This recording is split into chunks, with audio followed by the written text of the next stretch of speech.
Bismillahirrahmanirrahim.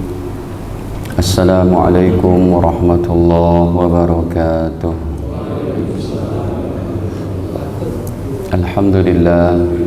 Alhamdulillahi rabbil alamin.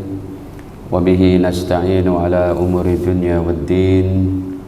Wassalatu wassalamu ala ashrafil anbiya'i wal mursalin, Nabina Muhammadin wa ala alihi wa sahbihi wa man ittaba'ahum bi ihsanin ila yaumiddin, amma ba'd.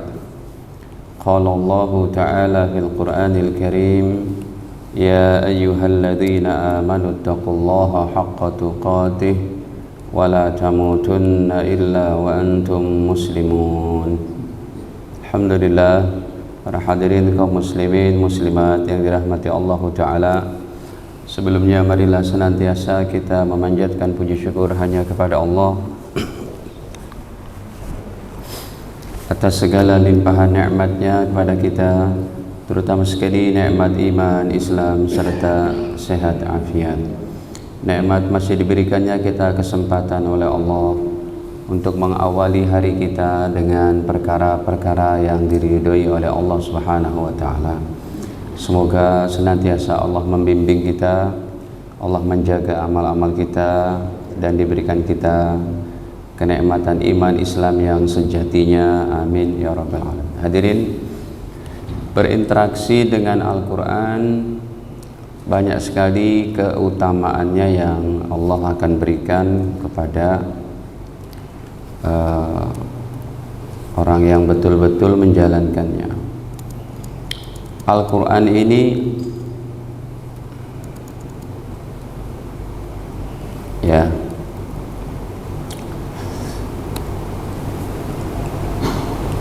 kalau para ulama katakan jangan jauh-jauh dari Al-Quran ya, sebab Al-Quran kitab penyempurna, kitab-kitab langit, kitab-kitab wahyu, Taurat, Zabur, Injil, atau nabi-nabi yang tidak punya nama kitab. Para nabi yang tidak mempunyai nama kitab disebut adalah Shahifah, seperti Nabi Ibrahim, Nabi Yusuf, Nabi Sulaiman. Mereka tidak tersebut namanya dalam Al-Quran akan nama kitabnya. Nah, para nabi yang tidak mempunyai nama kitab itu disebut Shahifah. Kalau Taurat kepada Nabi Musa, Zabur kepada Nabi Daud, Injil kepada Nabi Isa, dan para nabi yang tidak punya nama kitab, maka itu adalah disebut sebagai Shahifah. Shahifah Ibrahim, Yusuf, dan sebagainya. Dan ini semua disempurnakan dalam Al-Quran. Jibril alaihissalam, hadirin, menjadi mulia. Kenapa? Sebagai penyampai Al-Quran, ada interaksinya dengan Al-Quran, maka terpilihlah Jibril menjadi malaikat terbaik. Padahal bentuk tubuh malaikat Jibril dengan malaikat penopang Arasy kalah jauh. Sayyidina Jibril itu di hadapan malaikat penggotong Arasy cuma setelapak tangannya aja itu. Tapi kenapa lebih mulia? Karena langsung berinteraksi dengan Al-Quran, penyampai Al-Quran kepada baginda Nabi Muhammad SAW. Ya. Demikian juga Nabi Muhammad, kenapa menjadi Nabi yang termulia? Karena beliau menerima daripada Al-Quran, ada interaksi dengan Al-Quran. Jadilah Nabi Muhammad SAW menjadi Nabi yang paling afdal. Kemudian umat ini menjadi umat terbaik karena ada Al-Quran. Kemudian Ramadan, kenapa Ramadan menjadi waktu terbaik, bulan terbaik? Karena bulan diturunkannya Al-Quran. Lailatul Qadar, kenapa malam Lailatul Qadar menjadi malam terbaik?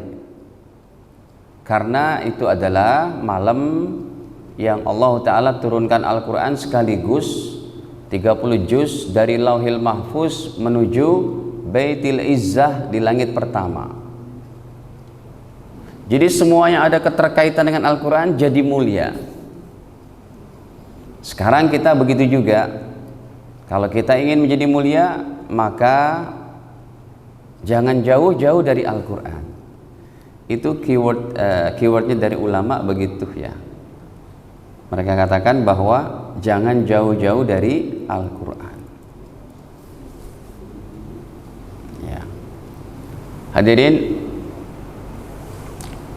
beberapa hari lalu ada Grand Sheikh Al-Azhar datang ke Indonesia, ke Jakarta. Ini kalau para alumni Timur Tengah tahu nih, karena heboh. Ini ulama nomor 1 di dunia lah.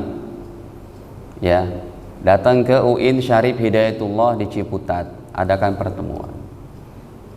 Sampai Bu Megawati pun datang bicara langsung. Syekh, saya dibilang tidak Islami, kata Bu Mega, karena saya nggak pakai jilbab. Syekh Ahmad Thoyyib jawabannya tidak mengenai jilbab. Beliau katakan, begitulah ibu, kalau seseorang sudah tidak mengamalkan agama, maka akan terjadi yaitu kezoliman-kezoliman seperti pembantaian para orang-orang sipil di Palestina. Gitu jawabannya. Jawabannya tidak mengenai jilbabnya, tapi langsung menohok kepada gitulah orang kalau udah nggak beragama, sampai berani membunuh anak-anak kecil gitu. Ya, orang yang mendengarkan jawaban itu tertegun, kok jawabannya jauh sekali gitu. Grand Sheikh Al-Azhar ini universitas jauh lebih dulu daripada Universitas of Madinah itu. Ya, Universitas Islam Madinah itu baru-baru sekarang ini, abad ini. Al-Azhar, Imam Ibnu Hajar aja jebolan sana itu. Makanya itu sumber daripada keilmuan para ulama. Nah, berapa hari lalu itu Grand Sheikh-nya itu, Grand Sheikh itu berarti Amirul Mukmininnya itu, imam besarnya di Al-Azhar. Saya garis bawahi perkataan beliau. Beliau katakan, saya punya cita-cita apabila sudah selesai dari jabatan saya ini, saya cuma bercita-cita duduk di tikar mendengarkan anak-anak setoran Al-Quran. Cita-citanya cuma itu saja itu. La haula wala quwata illa billah. Dan selama beliau menjabat sebagai imam besar di Al-Azhar, Grand Sheikh itu tidak pernah mengambil gajinya itu. Gajinya dikasih kepada mahasiswa Indonesia. Baik, jadi hadirin jangan jauh-jauh dari Al-Quran. Sebab berinteraksi dengan Al-Quran ini nantinya, ya, Al-Quran itu ya pertama dibaca, yang kedua Al-Quran dipelajari atau difahami, yang ketiga adalah diamalkan, yang keempat adalah disampaikan. Ya, ini dosisnya tergantung kemauan kita.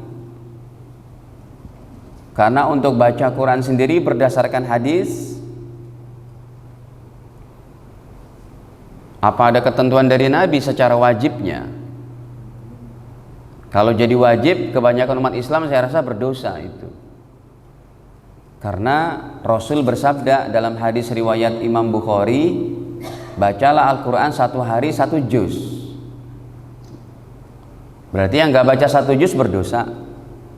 Tidak. Itu standar Nabi tapi sunnah hukumnya.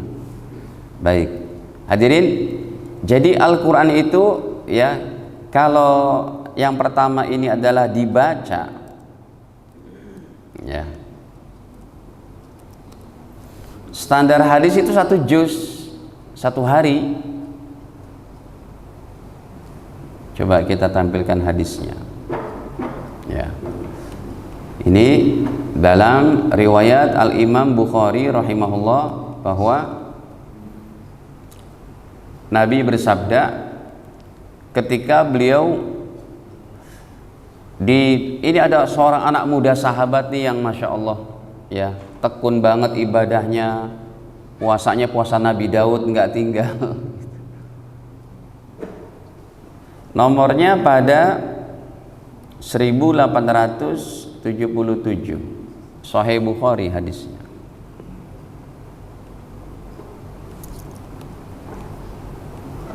Cerita tentang sahabat Abdullah bin Umar bin As, tapi ini bukan anaknya Abdullah bin Umar bin Khattab ya.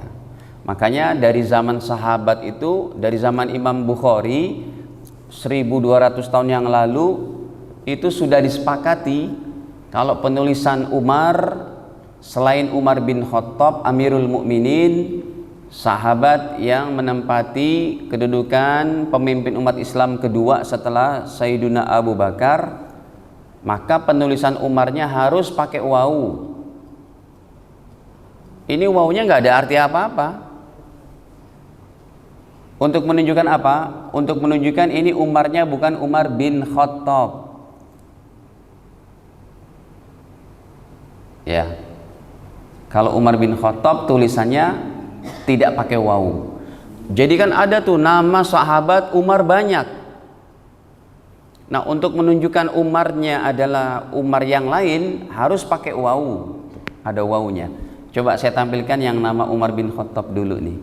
Ya, dalam hadis Sahih Bukhari nomor 1 contohnya.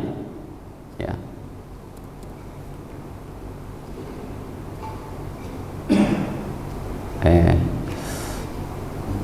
Dalam hadis Sahih Bukhari nomor 1, Nabi Shallallahu Alaihi Wasallam bersabda, ini kan hadisnya terkenal, innamal a'malu binniyat, tuh nomor 1. Saya mau kasih tahu aja, tulisan Umarnya itu nggak pakai wawu, karena ini yang meriwayatkan Umar bin Khattab, tuh dari Umar bin Khattab. Umarnya ini nggak pakai wawu. Beda sama yang tadi. Untuk menunjukkan nama Umar selain beliau Amirul Mukminin harus pakai wawu.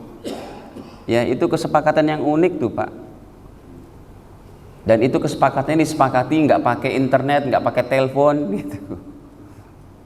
Ya ulama Mekah mana ketemu langsung bersepakatnya gimana itu caranya? Ulama Mekah ke ulama Rusia, ini kan Imam Bukhari Rusia. Kuburannya aja di Uzbek. Ya, ulama Irak, ulama Jordan, ulama Mesir, Yaman, jauh jaraknya tuh. Tapi ada kesepakatan di antara mereka.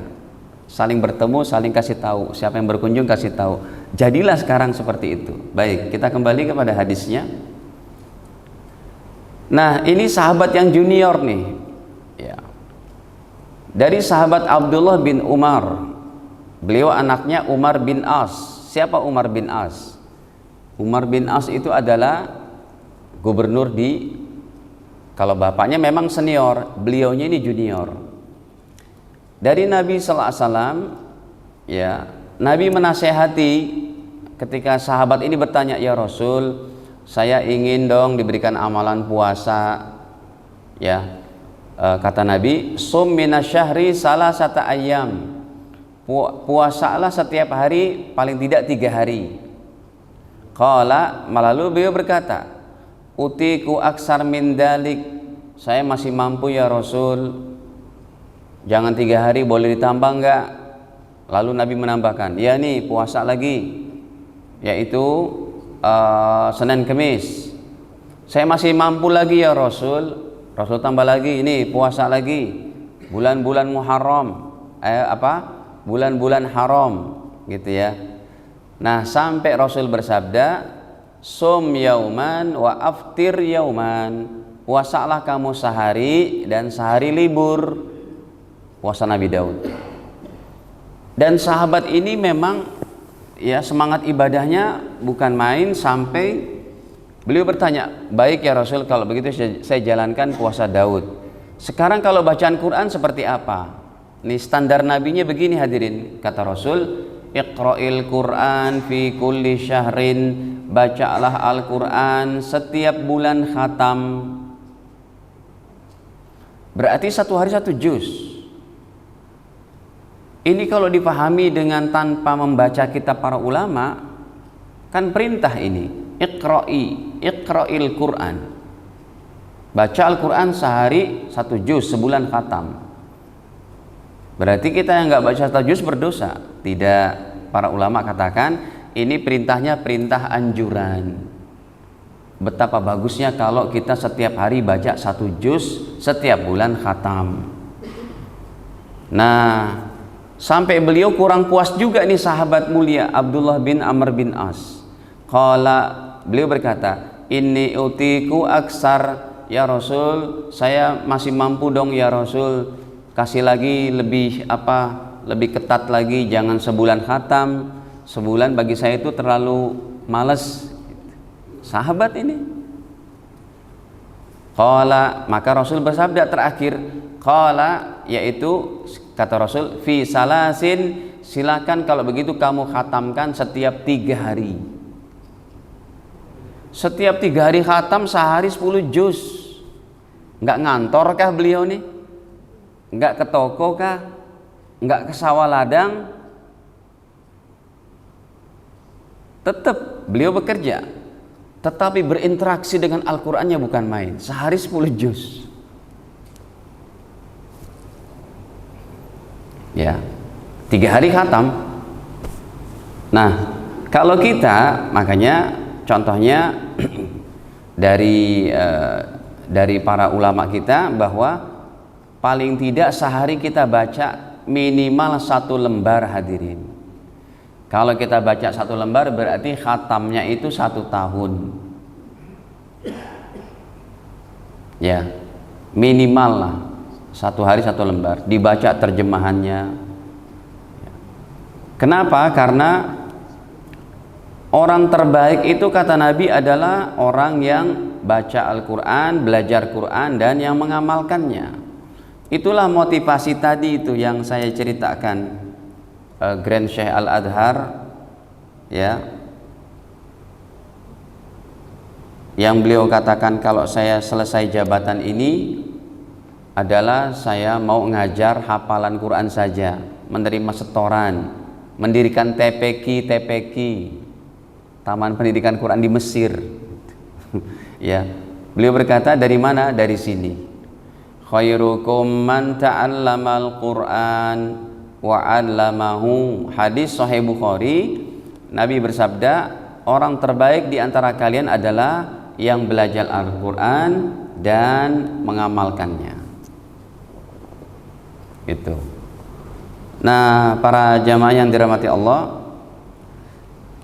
jadi tujuan kita merawat iman Islam ini hadirin, supaya di akhirat kita mempunyai banyak penolong, terutama Al-Quran. Ya, di dunia ini aja Masya Allah kita hidup nggak bisa hidup sendiri. Sejak kita lahir dimandiin oleh orang tua kita, diurusin. Ya, malam nangis, ibu nggak tidur. Mungkin kalau ayah bisa tidur gitu. Kalau ibu, si bayi nangis ya malam hari. Sampai pas kita meninggal pun kita memerlukan pertolongan orang lain. Karena si jenazah tidak bisa mandi sendiri, pakai kain kafan sendiri. Jenazah dimandiin, jenazah dikafanin. Kita meninggal juga memerlukan pertolongan orang lain. Apalagi pertolongan di akhirat hadirin, yang sangat-sangat kita memerlukannya. Makanya contohnya aja surat Al-Baqarah, surat Ali Imran berbicara di hadapan Allah. Ya, ini memang hadisnya terutama bagi para bagi para penghafal Quran, ya. Contohnya dalam hadis sahih riwayat Imam Muslim, kata Nabi sallallahu alaihi wasallam bahwa ya, Iqra'ul Qur'an, bacalah oleh kalian Al-Qur'an, kata Nabi. Fa innahu ya'ti yaumal qiyamah, Karena Al-Quran akan datang pada hari kiamat syafi'an, yang bisa memberikan pertolongan li ashabihi, untuk orang-orang yang dekat dengan Al-Quran, untuk sahabat-sahabat Al-Quran, untuk orang yang akrab berinteraksi dengan Al-Quran. Dia bicara tuh, Al-Quran akan tampil. Bahkan begini hadirin, kan hadisnya banyak tuh riwayat Imam Bukhari Muslim, ketika Munkar Nakir bertanya kepada jenazah di alam kuburnya, yang orang-orang mengantar jenazahnya udah mulai pergi, setelah mendoakannya dia pergi, datanglah Munkar Nakir. Ya, kalau jenazah dia punya dosa-dosa yang harus disiksa di kuburnya, itu kata Rasul amal solehnya akan menemani dia. Makanya para ulama berkata, Bapak Ibu sekalian, kita yang masih bisa menghafal juz 30, hafalah itu. Bukan 30 juz ya Pak, jangan dibalik. Minimal kita hafal juz 30. Kenapa? Ketika kita ada kesalahan yang memang harus disiksa di kubur, juz 30 akan tampil, dia akan berkata, Munkar Nakir bertanya, kamu siapa? Saya Al-Quran. Kalian siapa? Kami Munkar Nakir. Ini hamba Allah pernah berbuat dosa nih, kencingnya nggak beres, kencingnya pernah nyiprat-nyiprat, pernah bergibah. Dia mesti saya pukul ini karena ketentuan Allah untuk disiksa di kubur. Kata Al-Quran tadi yang kita hafal, kalau gitu pukul aku saja, jangan pukul dia. Kata Munkar Nakir, bagaimana saya mau mukul kalamullah? Makanya orang kafir nggak punya penolong sama sekali Pak, dipukul dengan martil besi di sininya Pak. Hadis Sahih Bukhari, harus kita yakini itu Pak, hadisnya sahih. Kenapa? Orang kafir sama sekali nggak punya penolong, kasihan. Jangan di padang mahsyar, sampai masuk neraka pun nggak bisa ada yang nolong. Bahkan sebegitu seriusnya ayat-ayat ini Allah turunkan kepada Nabi Muhammad Sallallahu Alaihi Wasallam. Ini contohnya, nih kita buka hadis Bukhari lagi, dipukul dengan martil dari besi. Ya, tuh dorbatan, sekali pukul. Nomor 1273. Ammal kafir wal munafik, adapun orang kafir dan munafik nggak punya penolong di alam kuburnya. Ditanya man rabbuk, la adri, nggak tahu saya. Kuntu ma'aqulun nas, saya cuma ikut-ikutan doang. Ditanya ini siapa? Nabi Muhammad, la adri, nggak tahu saya. Kata malaikat, la daraita wala talaita, kamu nggak tahu, kamu nggak perhatikan kehidupan di dunia, nggak pernah baca, nggak pernah perhatikan itu ada orang Islam, ada ulama, ada masjid, ada penghafal Quran, ada Ramadan, ada syiar Islam, ada berkurban, ada ini itu. Kamu bertetangga dengan mereka, kamu tidak beriman juga. Summa yudrabu bimitraqatin min hadid, kemudian dipukullah dengan martil dari besi, dorbatan, sekali pukul, baina udhunai, di antara dua telinganya, di sini dikupul, di jidatnya. Fayasihu sayhatan, dia teriak sekeras-kerasnya. Yasma'uha man yalih, suara teriakan orang kafir di kubur dapat didengar oleh setiap makhluk yang di dekat ada di situ. Mungkin ada ayam, ada kucing, illa saqalain, kecuali manusia dan jin tidak bisa mendengar. Ini berarti jin juga enggak bisa mendengar teriakan orang di alam kubur, menunjukkan jin juga tidak mengetahui alam gaib. Cuma saja kalau jin berhubungan dengan para dukun, jinnya bisa mencuri kabar pembicaraan para malaikat yang membacakan takdir-takdir manusia, dicuri itu, sampaikan ke dukun. Disitulah dukun kadang-kadang benar akan terjadi begini. Kenapa? Ada mainnya sama jin. Ya. Naudzubillah, kalau sudah tunduk sama jin, nanti jinnya itu minta sajen ini itu dan macam-macam. Baik. Nah hadirin, jadi ketika kita paling tidak hafal juz 30, ini akan menjadi penolong. Coba kita buka lagi nih, surat terbesar Ali Imran, surat Al-Baqarah. Kata Nabi, yu'ta. Hadis ini mutlaknya bagi para penghafal Quran. Ya. Tapi tetap boleh juga kata Imam Mulla Al-Qari bagi orang Islam yang tidak hafal Quran tetapi dia berinteraksi dengan Al-Qur'annya tekun. Saya kan belajarnya di India Pakistan nih Bapak Ibu.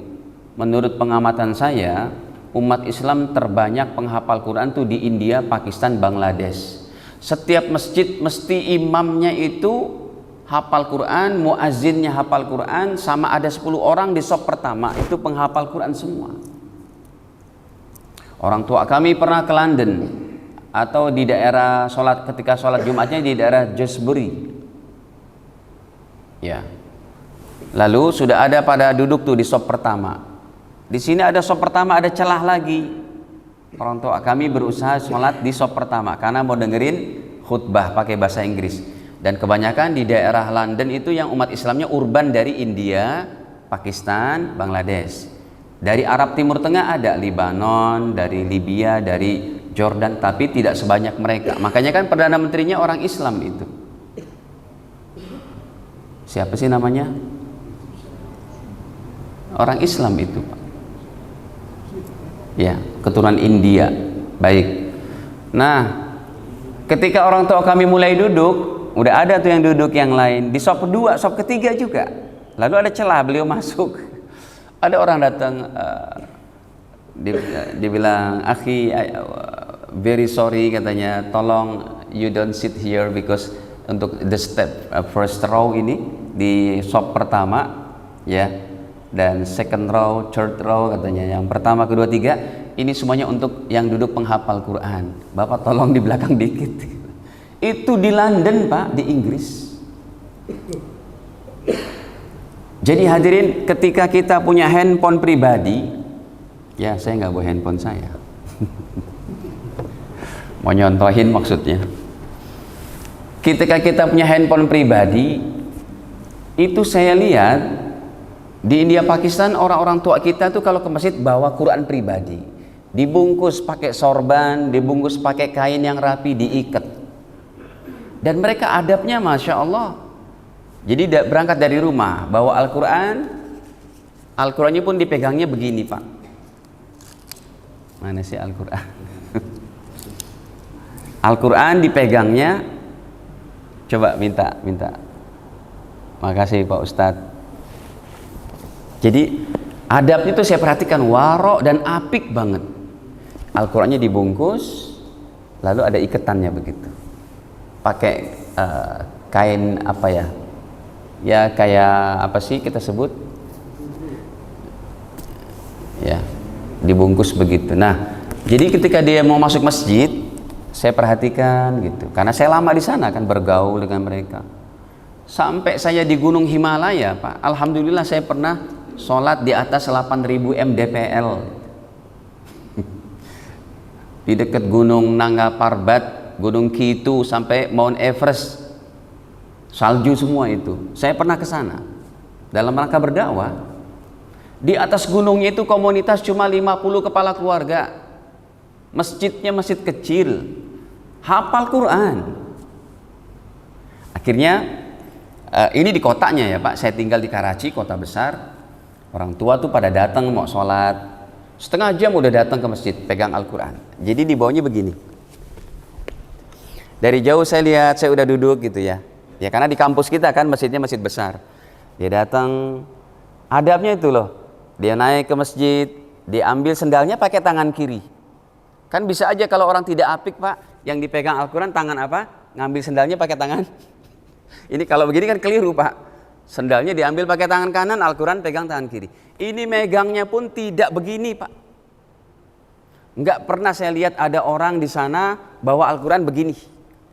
Selalu begini. Saya bilang adabnya Masya Allah. Indonesia kayaknya ketinggalan 20 tahun dari mereka itu. Makanya sekarang dengan adanya pesantren tahfidz, adanya rumah tahfidz, itu kita bersyukur Pak. Mungkin 20 tahun ke depan baru kita nih akan ada penghafal Quran yang minimal ya para imamnya, para ininya semuanya penghafal Quran. Ya.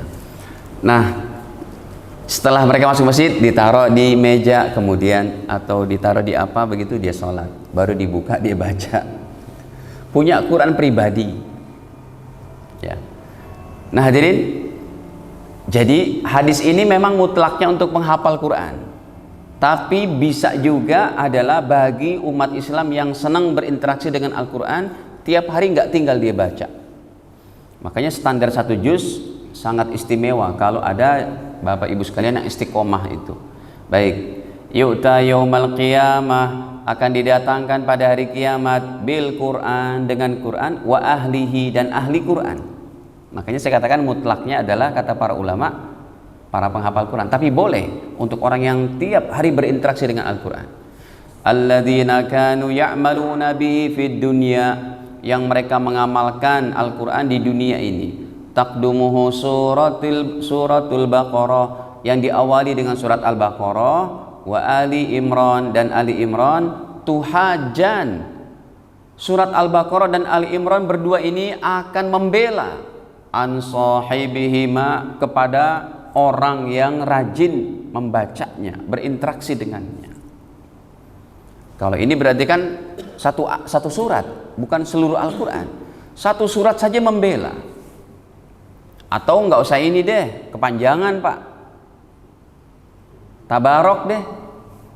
Al-Baqarah kan 286 ayat, sementara Ali Imran 200 ayat. Al-Baqarah, Ali Imran begitu panjang, Tabarok deh 30 ayat. Dia pun akan tampil di hadapan Allah. Jangan kau siksa dia ya Allah. Bahkan mohon maaf nih, kalau kita bandingkan surat Al-Baqarah, surat Ali Imran, nggak ada berperan di alam kubur, karena memang ketiadaan hadisnya nggak kita dapati. Surat Tabarok Pak, dia akan berperan bukan cuma di padang mahsyar, di kuburan kita. Nih hadisnya, coba kita lihat. Hadisnya riwayat daripada Al-Imam Tirmidzi. Ya, ketika ada seorang sahabat baca Quran di kuburan. Kalau kelompok sebelah katakan baca Quran di kuburan nggak boleh. Ini ada hadisnya, derajatnya pun hasan ataupun sahih. Ya, seperti ulama mereka yang baru meninggal 4 hari lalu, haram baca Quran di kuburan. Ya. Saya tidak mengerti cara belajar mereka seperti apa. Kok mudah mengharamkan? Apa nggak baca kita para ulama? Ini surat Tabarok kita buktikan coba.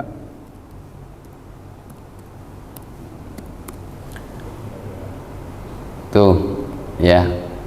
Derajat hadisnya pun yang berkata tuh Imam Tirmidzi. Saya kalau mau mengambil derajat hadis tidak dari ulama zaman sekarang. Ulama sekarang tidak ada yang hafal 100.000 hadis. Ya. Kalau ulama terdahulu selevel Imam Tirmidzi ini yang ada di hadapan kita, gelarnya Al-Hafiz, minimal 100.000. Mengerti 2 ilmu besar dalam ilmu hadis, dirayatan wa riwayatan. Ilmu hadis itu kandungannya cuma 2 ini saja. Dirayah adalah seluk beluk lafaznya, fikihnya, perbedaan pendapatnya, sababul wurudnya, bla bla bla. Kalau riwayatan adalah nama orang-orang pembawa hadis ini. Imam Bukhari, dari Imam Humaidi, dari Imam Syafi'i, dari Imam Malik, terus sampai ke Rasul. Dibahas nanti lahirnya di mana, belajarnya apa, hafal Qur'annya umur berapa, gurunya apa saja, rehlahnya kemana saja berangkat untuk mengambil ilmu hadis. Nah hadirin, coba kita lihat. Apa itu? Kata seorang sahabat, ya Rasul, saya ini jamaah sahabat kemalaman, akhirnya mereka membuat tenda di dekat kuburan, tapi karena udah malam lagi musafir, sahabat kalau pergi bersafar itu biasa bawa tenda karena nggak ada hotel saat itu Pak. Ya, cari tempat, akhirnya buat istirahat. Ternyata di belakangnya kuburan. Sahabat ini berkata, inni darabtu khibai, saya buat tenda ya Rasul, ala qabrin, dekat kuburan, wa ana, dan saya la ahsib, tidak menyangka annahu qabrun, kalau itu kuburan. Kalau tahu mah nggak mau kita buat tenda di situ, agak menjauh dikit, ternyata kuburan. Fa idza fihi insanun, maka kami mendengar di sini ada seseorang yaqra, membaca di kuburan surat tabarakal mulku, tabarakal ladzi biyadihil mulku wa huwa ala kulli syai'in qadir, hatta khatamaha, sampai khatam. Faqala Rasulullah SAW, maka Rasul bersabda, hiya al-mani'ah, surat tabarak bisa mencegah. Hiya al-munjiyah, surat tabarak bisa menyelamatkan. Tunjihi min adabil qabri, menyelamatkan seseorang dari siksa kubur. Jangan jauh-jauh dari surat tabarak, bagus dibaca sebelum tidur. Kalau sebelum tidur tidak mampu, terserah Bapak Ibu, dibaca kapan saja, yang penting setiap hari dibaca. Kalau kita sudah hafal 5 menit sebelum tidur, jadi sebelum tidur ya, sudah adab-adab yang lain kan, adab tidur banyak tuh, mandi ayat, baca kulhu, falak, anas, ditiupkan, diusapkan 3 kali, baca ayat kursi, baca tabarok deh ya. Tabarakalladzi biyadihil mulk sampai mimma imma'in, sampai ayat 30 selesai, baru istirahat. Nah, kata Imam Abu Isa At-Tirmidzi, hadza hadisun hasan gharib, ini hadis hasan ya. Sebagian ulama katakan hasan, sebagian katakan gharib, tapi hasannya ini yang menjadi pegangan kita. Nah hadirin, seperti itu. Makanya ada tuh para ulama katakan, selain kita orang awam paling tidak hafal juz 30, maka bacalah surat harian. Pertama Yasin, boleh dibaca malam atau siang. Yang kedua surat Al-Muluk Tabarok, bisa dibaca malam atau siang. Yang ketiga surat Al-Waqiah, dibaca malam hari. Ini surat gacoan istilahnya, tiap hari untuk pegangan kita. Nah hadirin para jamaah dirahmati Allah, kalau ini kan satu-satu surat, sekarang secara keseluruhan Al-Quran tampil di hadapan Allah. Coba kita buka hadisnya, riwayat daripada Al-Imam Ahmad ya, nomor 6000 sekian.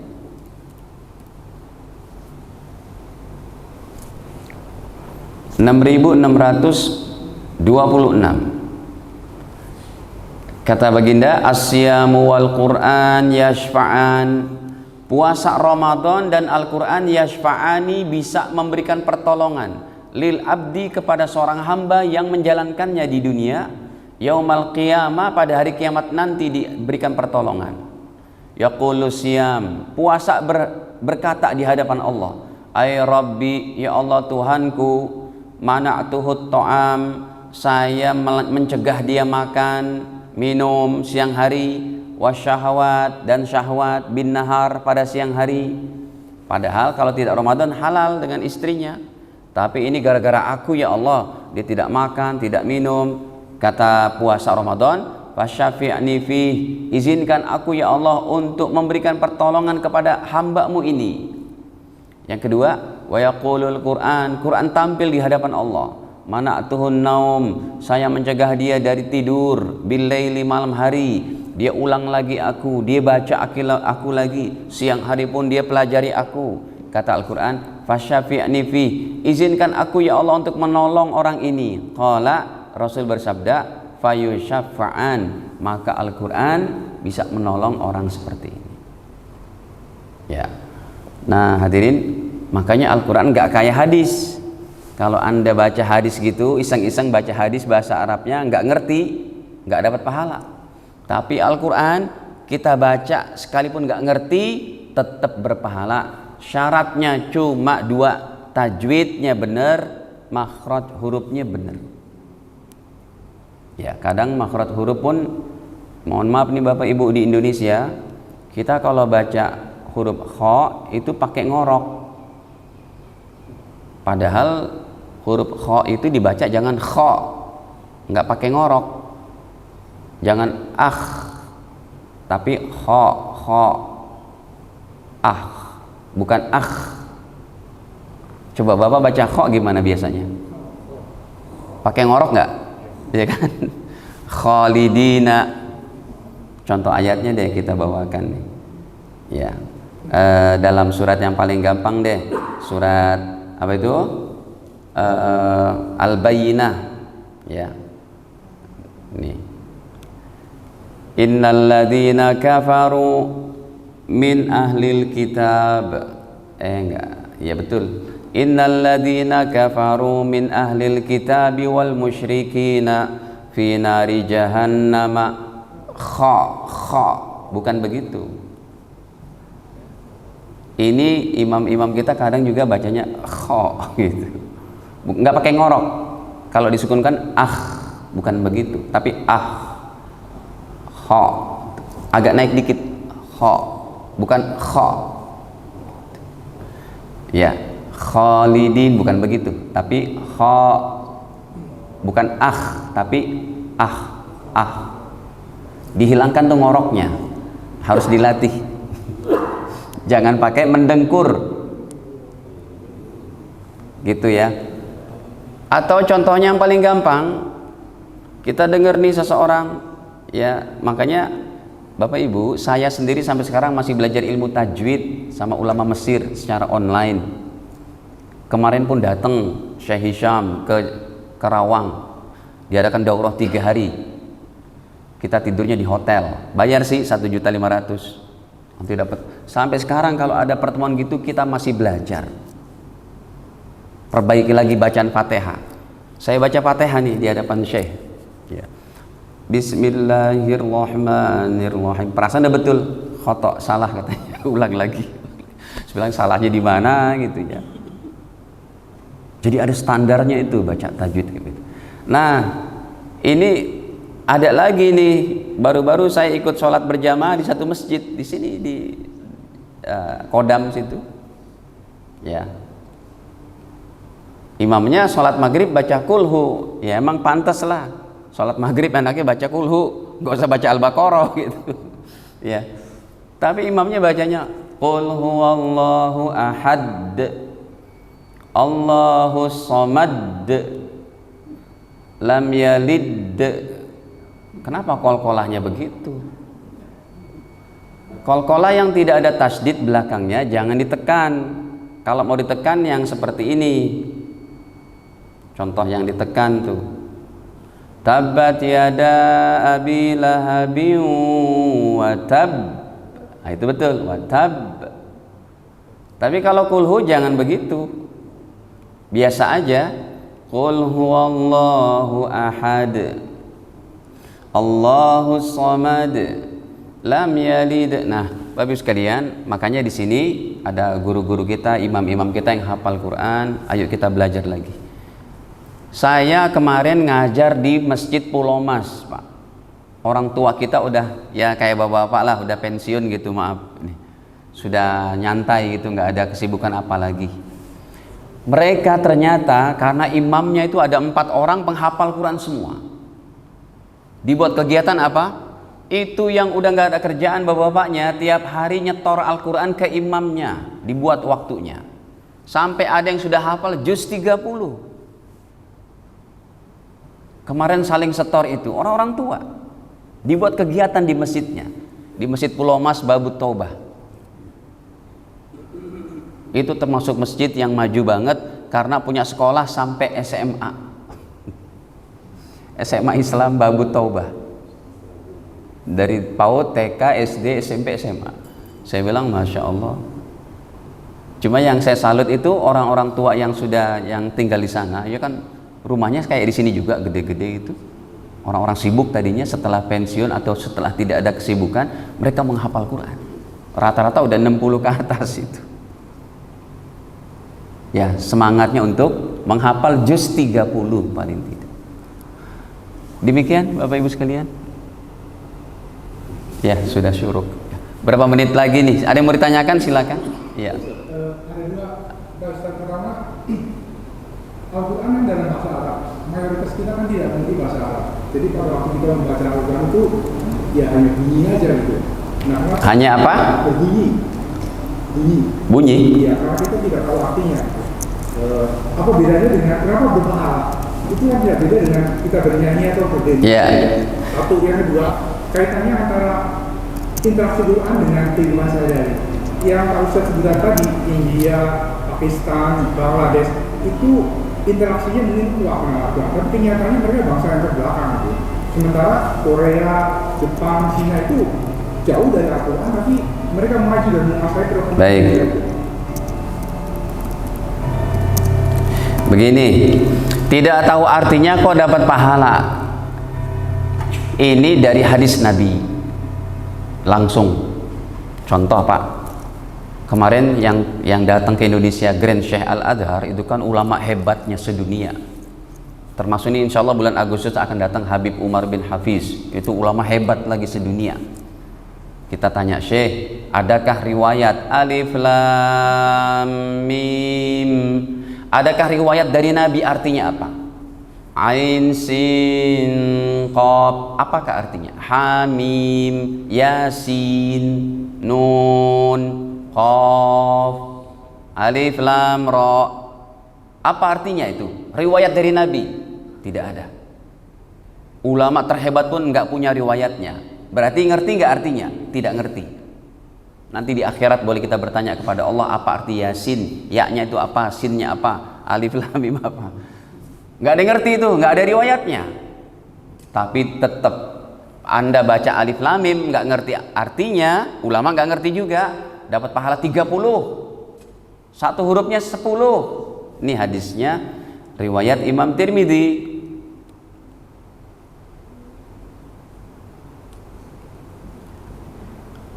Ini ada Pak Wakil Rektor ya.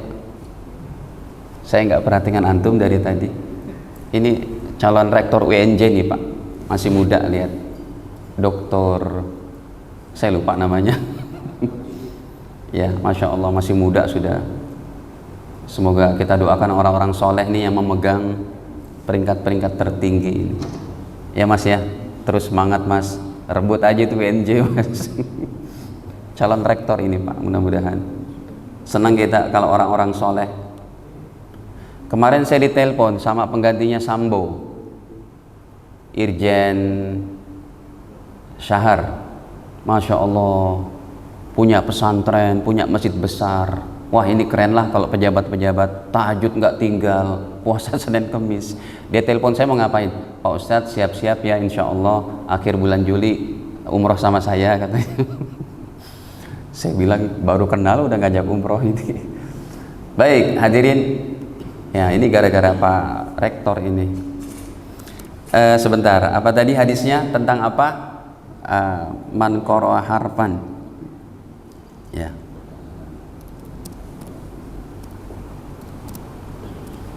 Sebentar ya Bapak Ibu, baca apa? Sholat isyraqnya. Tuh. Kata Nabi, hadis ini derajatnya hasan, man qara'a harfan. Siapa yang baca satu huruf min kitabillah, dari kitabullah, dari Al-Qur'an. Satu huruf, falahu bihi hasanah. Enggak ngerti atau ngerti dapat satu pahala. Wal hasanatu bi asyri amsalihha. Satu pahala baca Al-Qur'an dikalikan 10.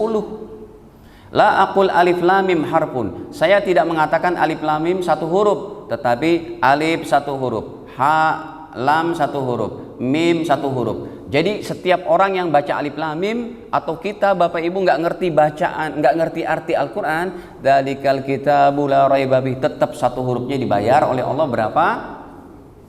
10 pahala. Makanya kalau Bapak Ibu khatam Quran nggak ngerti artinya sekalipun, Anda berhak mendapat pahala 10.270.000. Karena isi Al-Qur'an ada 1.027.000 huruf gitu. Baik, yang kedua, kenapa mereka terbelakang?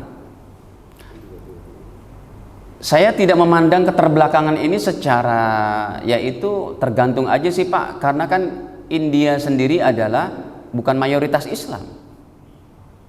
Ya. Lagian kalau mau dibilang terbelakang, kita yang mayoritas pun mereka masih lebih baik dari segi sains dan teknologi. Mereka udah punya kapal induk, kita belum. Bahkan India Pakistan sudah punya tenaga nuklir, kita belum.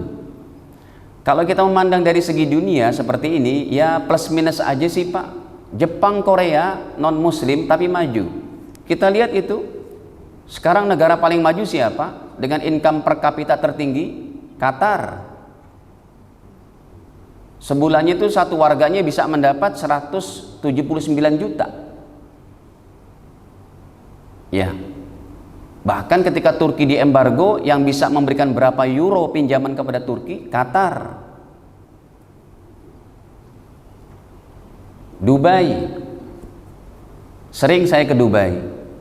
Itu Eropanya, itu orang Islam. Ketika sholat di masjid di tengah-tengah kota Dubai, yang parkir apa mobilnya? McLaren, Ferrari, Lambo. Plus minus aja sih Pak, kayak gitu. Nggak bisa dikatakan, oh ini gara-gara Islam terbelakang. Tidak. Ya. Kalau kita lihat kayak begitu kan India bukan Muslim ininya Pak. Orang Islamnya cuma 300 juta. Yang non Muslimnya 1 miliar lebih. Jadi kalau dibilang terbelakang ya memang banyak sampah sih di sana. Saya kan lama di India itu. Ya karena Hindunya agamanya, tapi kita nggak bilang gitu. Ya jadi rasis nantinya. Jadi, ayo Bapak apa? Maaf. Ya Pak Ustadz mau nanya. Kita biasanya kan kalau suka kirim Al-Fatihah ya untuk orang yang sudah meninggal. Ya. Dan mengharapkan hadirat dari Nabi Muhammad SAW. Sekarang kalau kita mau mengirimkan hadiah Al-Fatihah langsung untuk Nabi bisa nggak? Oh ya. Yasin untuk Nabi gitu. Ya. Waktu itu ada ya. Jadi hadirin, ini dalilnya diambil dari kias. Ahlus sunnah wal jamaah tidak kayak orang Wahabi, ngambil langsung dari Al-Quran dan hadis. Saya berkata kepada mereka, kalian berarti tidak mengikuti pendapat ulama sedunia. Makanya orang-orang Wahabi Salafi itu cuma Quran hadis. Oh enggak, kita Quran hadis. Enggak mungkin. Harus pakai ulama. Ijma qiyas itu ulama. Contoh gini, hadis sholat isyraq, nanti kita sholat isyraq. Antum tahu kan Ustadz, hadis sholat isyraq, tahu, baca nih hadisnya gini. Siapa yang sholat subuh berjamaah, kemudian diam di masjid berzikir gini sampai dia sholat 2 rakaat ketika sudah matahari terbit. Saya tanya, itu derajat hadisnya apa Ustadz? Hasan. Siapa yang bilang? Imam Tirmidzi. Itu juga taklid ngikut ulama. Nggak bisa langsung ngambil Quran hadis. Oke, ketika kita baca Al-Quran, huwallazi khalaqas sama, yang di situ ada alif dan hamzah. Kemudian ada alis di atasnya, alis. Berarti dibacanya 6 harokat. Saya tanya sama Ustadz Salafi Wahabi, itu 6 harokat dari mana? Buatan Anda kah? Anda langsung ngambil dari Quran hadis? Dia nggak bisa jawab. Pasti taklid ngikut ulama. 6 harokat itu dari kesepakatan ulama yang diajarkan oleh Nabi. Nabi nggak bilang ini namanya matnya mat wajib muttasil. Enggak, itu dari ulama yang buat. Jadi kita nggak terlepas dari.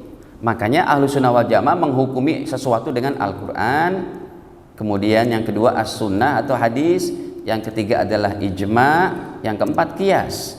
Pertanyaan ini jawab dari apa? Dari qiyas. Ketika kita baca sholawat, hadiahkan doa kepada Nabi. Baca sholawat itu hadiah doa untuk Nabi. Iya kan? Allahumma sholli ala Sayyidina Muhammad. Ya Allah berikan kesejahteraan kepada Nabi Muhammad. Baca sholawat kepada Nabi itu hadiah doa. Makanya Nabi senang banget didoain. Ada keutamaan-keutamaan sholawat. Yang rajin baca sholawat, aku kasih syafaat nanti, kan gitu. Hadiah doa kepada Nabi. Nah demikian juga dikiaskan ketika hadiah doa ini adalah boleh. Demikian juga baca Al-Fatihah untuk Nabi. Makanya para ulama ahli torekot sebelum mereka baca zikir torekotnya, ila hadratin Nabi sallallahu alaihi wasallam Al-Fatihah. Jadi kalau ada yang nggak mau dengan pendapat itu, berarti memang dia nggak mengambil pendapat Ahlus Sunnah wal Jamaah. Ya silakan aja sih, tapi nggak usah menyalahkan. Bahkan hadirin Bapak Ibu sekalian, ya ketika Nabi mengatakan silakan umrohkan saudaramu, umrohkan bapak ibumu yang sudah meninggal, umrohkan umat Islam. Nabi juga umat Islam, makanya ada ulama setiap dia umroh, habis umroh, umrohkan untuk Nabi, hadiah umroh untuk Nabi. Tetapi setiap hadiah amalan untuk Nabi, dipahami ini, yang statement ini, setiap hadiah amalan untuk Nabi, ya, untuk Nabi SAW, maka hadirin, pahalanya kembali kepada orang yang mengerjakannya itu tujuan utamanya. Ya, pahalanya kembali kepada yang mengerjakan. Gitu. Kalau saya kan emang ikut tarekat juga, jadi ketika saya menghadiahkan Fatihah, yaitu dari Nabi dulu. Oh banyak Pak, saya baca hampir 200 nama setiap hari. Ila hadratin Nabi sallallahu alaihi wasallam wa ala alihi wa ashabihi wa azwaji wa dzurriyyati wa jamil anbiya wal mursalin wal malaikatil muqarrabin wa li jamil aula wal ulama syuhada fi masyariqil ardi wa magharibiha khususnya sayyidina Abu Bakar wa Umar wa Utsman wa Ali khususnya ila Imam Syafi'i, Imam Hanafi, Imam Maliki, Imam Bukhari, Imam Muslim, Imam Abu Daud, Imam Tirmidzi, Imam Nasai, Imam Ibnu Majah, Imam Baihaqi, Imam Hakim, Imam Daraqutni, ila khususan ila Syekh Junaid Al-Baghdadi, Syekh Abdul Qadir Jailani, Syekh Abdul Hasan Asy-Syadzili, Syekh Ahmad Badawi, Syekh Samman, Syekh fulan-fulan, terus sampai ulama Nusantara masuk dalam kategori itu.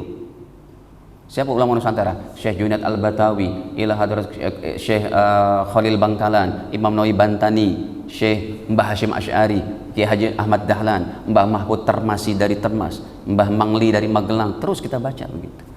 Baru orang tua kita, guru-guru kita yang sekarang, baru seluruhnya kaum muslimin muslimat sedunia. Al-Fatihah. Banyak barokahnya itu Pak. Saya sih cuma ngikut orang tua kita aja, ulama-ulama kita Nusantara gitu ya. Tapi pemahamannya dari sini. Rasul kan nggak perlu doa kita Pak. Kenapa ada sholawat? Sama juga. Rasul nggak perlu Fatihah kita. Kenapa kita hadiahkan? Karena pahalanya kembali untuk kita. Gitu. Allah alam bisawab. Sudah isyraq ya Bapak Ibu. Semoga Allah Ta'ala istiqomahkan kita untuk lebih banyak berinteraksi dengan Al-Quran. Ini saja, kekurangan mohon maaf, dan kita akhiri dengan kafaratul majelis. Subhanakallahumma bihamdik, asyhadu an la ilaha illa anta astaghfiruka wa atubu ilaik. Wassalamualaikum warahmatullahi wabarakatuh.